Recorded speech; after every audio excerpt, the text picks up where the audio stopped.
There is a person you can name right now who decided something about you before you had done anything. You have gone back over it more times than you would admit, looking for the moment, the thing you said, the tone you used, the day it turned. You never find it, because it is not there. There was no incident. You have checked. Here is what actually happened, and it happened in the first 15 minutes. They said something small, slightly out of line, early, before it had been earned. A comment about somebody who was not in the room, or a joke with a sharp edge on it, delivered lightly enough that it could be withdrawn. And they watched your face. You did not laugh. You did not do the thing everybody else at that table did, which was to give the small nod that says, "I am with you, keep going." Something in you declined, not out loud. You may not even remember doing it. They remember. Now, I am going to give you the mechanism immediately, because I am not going to make you wait 3 minutes for something I can hand you in 30 seconds. They did not attack you for what you did. They attacked you for what you might say. Nobody attacks without a reason. That is not how people work. There is always a reason. It is simply almost never the reason that gets stated, and it is almost never the reason the attacker could name if you asked them. The reason here is this. From the moment you declined, you stopped being a person to them and became a risk. Somebody who saw the thing under the performance and who might one day describe it out loud to somebody who matters. So the work began. Not revenge, nothing that hot, something much more practical, discrediting the witness before the testimony.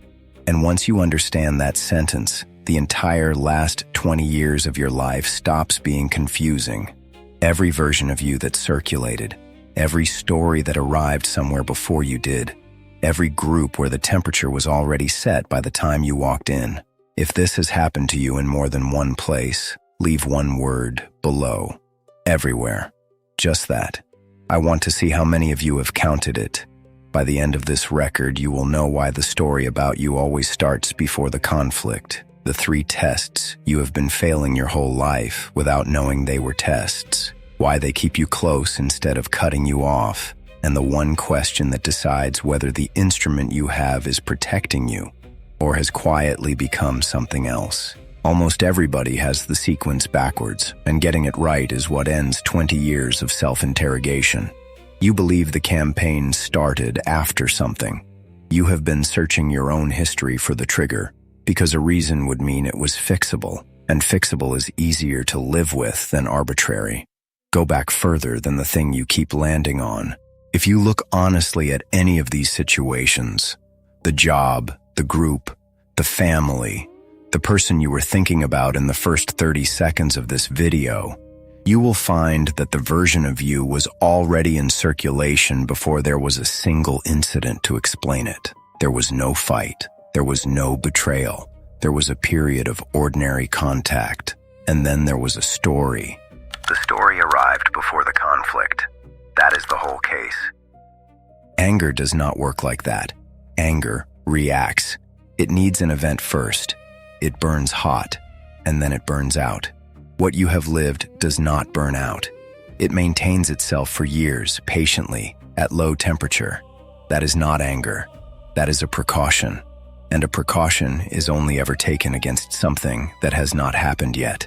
Read your own history with that one correction in place, and everything reorganizes. The colleague who was warm for 6 weeks, and then began very gently to establish with everyone else that you were difficult to work with. The relative who has been managing your reputation since you were 9. The friend who tells you things about other people and then, at some point, starts telling other people things about you. None of them were retaliating. All of them were building an insurance policy against a day that may never come, in which you say the accurate thing to somebody who would believe you. Now, the part that explains why it is you specifically in every arena for your entire life. Somebody who operates on other people has to read a room fast. It is not a hobby for them. It is infrastructure. They walk in, and within one conversation, they have sorted everyone present into who can be worked and who cannot. They are extremely good at it, because everything they want depends on getting it right. You read at exactly the same speed. You did not develop it to be clever. You developed it in a house where missing a shift in tone had consequences, and a child who could predict the room was a child who got hurt less often. It has been running ever since, on everybody, without your permission. So what happens when the two of you are in the same room is not a conflict. It is a recognition, simultaneous, silent, in about 15 minutes. Two people read the room that fast. Only one of you knew what had happened. They knew. You only felt something, a low discomfort you could not justify, which you then talked yourself out of, because you had no evidence and because you had been trained your whole life to distrust exactly that signal. That asymmetry is why they always move first. And it is why this follows you across every arena, not because you attract them, and not because there is something wrong with you, because there is one quality that makes a person unusable, and you carry it into every room you have ever walked into. You did not attract this. You qualified for it. Everything above happens in the first conversation, and it happens through 3 specific tests. You have been failing all 3 your whole life without ever being told you were being examined. Find yours. Most people fail all 3. 1. The small violation. Something slightly out of line, early. A comment about somebody absent. A joke with a blade in it. Nothing large enough to require a response. That is the design. It is not clumsiness. It is a measurement. They are checking one thing. Does this person absorb, or does this person register? If you laugh, you are hired. Not for anything specific yet. You have simply been marked as someone who lets the first thing pass, and someone who lets the first thing pass will let the fourth thing pass. 2. The confidence delivered too early. In the first or second conversation, they tell you something about a third person that they should not be telling you. It feels like intimacy. It arrives with the warmth of being trusted immediately, which is a thing almost nobody gets and almost nobody refuses. It is a contract, because accepting the confidence means accepting the frame. You have now been handed a version of somebody you have never met, and if you take it, you are inside the arrangement. And you are also, from that moment, aware of what happens to people who are not in the room. 3. The compliment with the hook in it. The last one is the most flattering and the most expensive. You are the only one here who actually gets it. Look at the structure. The compliment only functions if you agree to a low opinion of everybody else present. It cannot be accepted on its own. The price is built into it.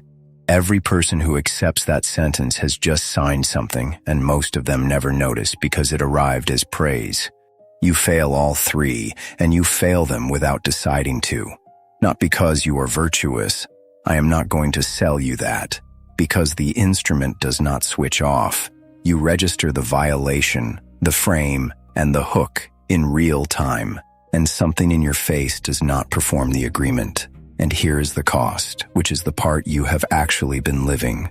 Everyone who fails these 3 tests becomes the difficult one. Not the liar, not the operator, you. Because from the outside, refusing all 3 looks like coldness, arrogance, and an inability to take a joke. That is the mechanism behind the isolation you have experienced in workplaces, in friendship groups, in churches, in families, in rooms full of people who had never met each other. You were not difficult. You were unusable. I wrote all of this down properly. The position, how it gets assigned, and the 5 stages a person moves through once they are standing in it. The full record is in the pinned comment. Now, back to what matters. Now the question that has confused you for years, and it has a precise answer. If they cannot stand you, why do they stay in contact? Because hatred and fear do completely different things, and everybody confuses them. Hatred removes. It ends the relationship, walks away, forgets your name, and finds something else to think about. That is what ordinary dislike looks like. And it is not what you have lived. Fear does the opposite. Fear monitors. They keep you close for 2 reasons, and neither of them is affection. The first is surveillance. They need to know what you are saying and to whom. A person who has been cut off entirely is a person operating outside their view, and that is intolerable when the concern is what you might one day say. The second is that proximity is what makes the story credible. The most effective version of a lie about somebody is delivered by a person who can honestly say they know them well. Distance would cost them their standing as a source. So you are held at a very specific measurement, close enough to be observed and quoted, far enough that you are never actually inside the decision. You have felt that measurement your whole life without words for it. Invited, but late in the planning. Told things, but after they were settled. On the team, and never in the room where it was chosen. Arm's length is not rejection, it is monitoring. Subscribe if nobody has ever explained this to you before.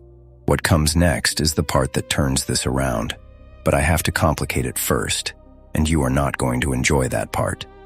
Here's the part that costs me something to say, and I am not leaving it out. Everything I have handed you can be used badly, and there is a very comfortable chair waiting at the end of this explanation. It sounds like this. They fear me because I see through them. I am the honest one. They are performing, and I am not. Every sentence of that can be technically true, and the whole thing can still be a problem, because it converts an explanation into a ranking, and a ranking is what the original arrangement was. But that is not the real danger here. The real danger is specific to the instrument you have. The reading is fast, and it is mostly right. That is exactly what makes it dangerous, because a verdict delivered in 15 minutes is almost never revisited. There is no procedure for revisiting it, and no incentive, and after a while you cannot remember whether you saw something or decided something. So here is the test, and I want you to actually run it rather than agree with it. Name somebody you classified in the first conversation and never reviewed. Somebody you filed under a word years ago in about a quarter of an hour, and then never opened again. Take a moment with it. If a name arrives and you can still produce the actual evidence, the specific thing on the specific day, then what you have is discernment, and you should trust it because it has kept you out of a great deal. If a name arrives and what you find is not evidence but a feeling that hardened into a fact, then look at that carefully.